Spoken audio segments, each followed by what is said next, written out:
माँ कहे एक कहानी कविता में। सिद्धार्थ पुत्र राहुल माँ यशोधरा से कहानी सुनने की जिद करते हैं, जिस पर माँ यशोधरा उन्हें उनके पिता की ही कहानी सुनाती हैं, जिसका उद्देश्य यह था कि माँ अपने पुत्र के भीतर पिता के ही समान न्यायप्रिय, प्रेम व करुणा जैसी भावना का संचार करना चाहती थी। माँ कहे एक कहानी। बेटा, समझ लिया क्या तूने मुझको अपनी नानी? कहती है मुझसे ये चेटी, तू मेरी नानी की बेटी। कह माँ कह, लेटी ही लेटी, राजा था या रानी?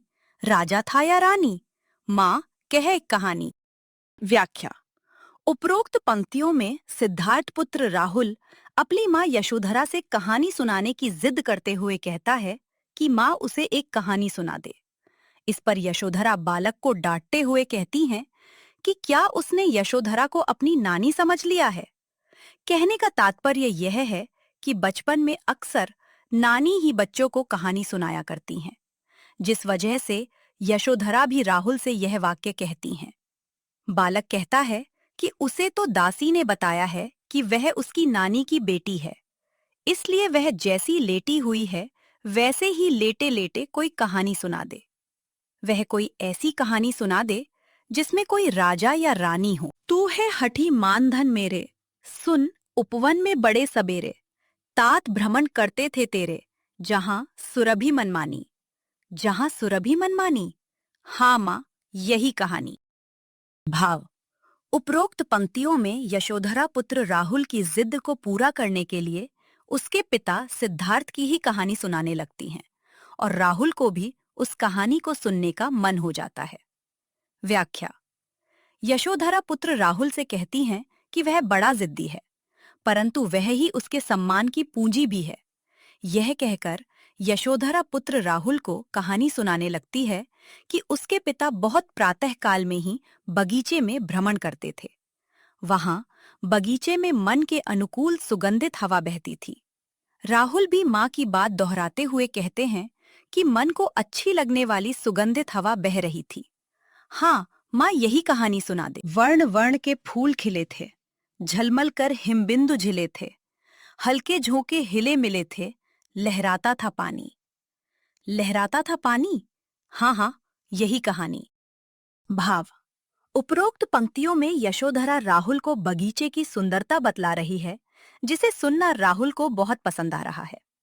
व्याख्या। यशोधरा कहानी सुनाते हुए उस बगीचे की सुंदरता का वर्णन करती है जिसमें सिद्धार्थ घूमने जाते थे। उस बगीचे में रंग बिरंगे फूल खिले हुए थे। उस बगीचे में फूल पत्तों पर ओस की बूंदें जमी हुई थी, जो उषाकालीन किरणों के स्पर्श से झिलमिला रही थी। प्रातःकालीन हवा के हल्के झोंकों से ओस की बूंदों से मिश्रित फूल पत्ते चमक रहे थे। हवा के इन कोमल झोंकों से तालाब के पानी में भी लहरें उठ रही थीं। राहुल कहानी सुनते हुए कहने लगा कि हाँ माँ, यही कहानी सुना दो। गाते थे खग कलकल स्वर से, सहसा एक हंस ऊपर से, गिरा बिद्ध होकर खरशर से, हुई पक्ष की हानि। हुई पक्ष की हानि? करुणा भरी कहानी। भाव। उपरोक्त पंक्ति का भाव ये है कि हंस के चोटिल होने की बात सुनकर राहुल का मन भी करुणा से भर गया था। यशोधरा शिकारी के बाण से घायल हंस की दशा को मार्मिक ढंग से वर्णित करते हुए कहती हैं कि प्रातःकाल में पक्षी अत्यंत मधुर स्वर में ध्वनि करते थे। अचानक ही ऊपर से एक हंस नीचे आ गिरा। उस हंस पर किसी ने पैने बाण से प्रहार किया था। उसके एक पंख पर बहुत अधिक चोट आ गई थी। यह सुनते ही बालक राहुल कह उठा कि उसके एक पंख पर चोट आ गई थी। यह कहानी तो करुणा अर्थात दयालुता से भरी हुई है। चौंक उन्होंने उसे उठाया, नया जन्म सा उसने पाया।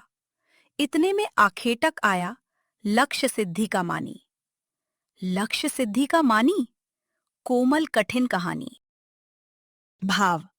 उपरोक्त पंक्तियों में सिद्धार्थ की ही तरह पुत्र राहुल में भी दया भाव का दर्शन होता है। व्याख्या। यशोधरा सिद्धार्थ द्वारा हंस को उठाने व शिकारी के आ जाने की बात बालक राहुल को बताती हुई कहती है कि अचंभित हुए सिद्धार्थ ने घायल हंस पक्षी को उठा लिया। हंस को लगा मानो उसने फिर से नया जन्म प्राप्त किया हो। इसी बीच वह शिकारी वहां आ गया जिसने उस पक्षी को घायल किया था। उसे इस बात का घमंड था कि उसका निशाना सफलतापूर्वक लगा है। कहानी सुनता हुआ राहुल कहने लगा कि उस शिकारी को अपने लक्ष्य सिद्धि पर अभिमान था। निश्चित रूप से ही यह कहानी कोमलता का भाव भी लिए हुए है और अति कठोर भाव भी प्रदर्शित कर रही है। मांगा उसने आहत पक्षी, तेरे तात किंतु थे रक्षी। तब उसने जो था खगभक्षी, हट करने की ठानी। हट करने की ठानी, अब बढ़ चली कहानी। भाव। उपरोक्त पंक्तियों का भाव ये है कि सिद्धार्थ उस घायल पक्षी को बचाना चाहते थे और वो शिकारी उस पक्षी पर अपना अधिकार समझकर हठपूर्वक पक्षी को पाना चाहता था। व्याख्या। यशोधरा आगे कहानी सुनाते हुए कहती हैं कि उस शिकारी ने उस घायल हुए पक्षी की मांग की, परंतु राहुल के पिता सिद्धार्थ उस पक्षी के रक्षक थे, अर्थात उन्होंने उसकी रक्षा की थी। वे उसे पक्षी देना नहीं चाहते थे। तब उस शिकारी ने उस घायल हुए पक्षी को हठपूर्वक प्राप्त करने का निश्चय कर लिया, क्योंकि वह तो पक्षियों को खाने वाला था। यह सुनकर राहुल कहने लगा कि उस शिकारी ने उस घायल पक्षी को रक्षक से हठपूर्वक प्राप्त करने का निश्चय कर लिया। अब तो यह कहानी आगे बढ़ती जा रही है। हुआ विवाद सदय निर्दय में, उभय आग्रही थे स्वविषय में। गई बात तब न्यायालय में, सुनी सभी ने जानी। सुनी सभी ने जानी, व्यापक हुई कहानी। भाव। उपरोक्त पंक्तियों का भाव ये है कि रक्षक और भक्षक के मध्य वाद विवाद बढ़ा तो इस वाद विवाद को न्यायालय में ले जाया गया ताकि सही निर्णय हो सके। व्याख्या। आगे यशोधरा राहुल को कहानी सुनाते हुए बताती हैं कि उस पक्षी को लेकर के दयावान सिद्धार्थ और निर्दयी शिकारी के बीच वाद विवाद बढ़ने लगा।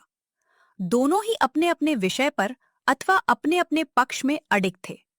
तब ये वाद विवाद न्यायालय में चला गया। सभी ने इस वाद विवाद के बारे में सुना और पूरी घटना को जान लिया। राहुल ने इसी विषय को दोहराते हुए कहा कि तब तो ये कहानी और भी अधिक विस्तृत अथवा सभी जगह फैल गई होगी। राहुल, तू निर्णय कर इसका। न्याय पक्ष लेता है किसका? कह दे निर्भय जय हो जिसका। सुन लूं तेरी बानी। माँ, मेरी क्या बानी, मैं सुन रहा कहानी। भाव। उपरोक्त पंक्तियों का भाव ये है कि पक्षी के हक की घटना के निर्णय के विषय में यशोधरा राहुल के वचन सुनना चाहती है। व्याख्या। यशोधरा कहती है कि राहुल अपने अनुसार इस घटना का समाधान करके बताए कि न्याय किसका पक्ष लिया करता है, अर्थात रक्षक का या भक्षक का। वह बिना किसी के डर के ही कह दे कि इस विवाद में किसकी विजय होगी। इस विषय पर यशोधरा राहुल के वचन सुन लेना चाहती थी। माँ की बात सुनकर राहुल कहने लगा कि इस विषय पर वह क्या बात कर सकता है, वह तो कहानी सुन रहा है। कोई निरपराध को मारे तो क्यों अन्य उसे ना उबारे। रक्षक पर भक्षक को वारे, न्याय दया का दानी। न्याय दया का दानी, तूने गुनी कहानी। भाव। उपरोक्त पंक्तियों का भाव ये है कि रक्षक ही वस्तुतः भक्षक से बढ़कर होता है। व्याख्या। यशोधरा कहानी का अंत करते हुए कहती है कि जब कोई व्यक्ति किसी निर्दोष को मार रहा हो तो कोई अन्य व्यक्ति उसके बचाव में क्यों नहीं आएगा, अर्थात हर कोई व्यक्ति निर्दोष की रक्षा अवश्य करेगा। इस तरह ऐसे रक्षक के ऊपर अनेक भक्षकों को निछावर किया जा सकता है।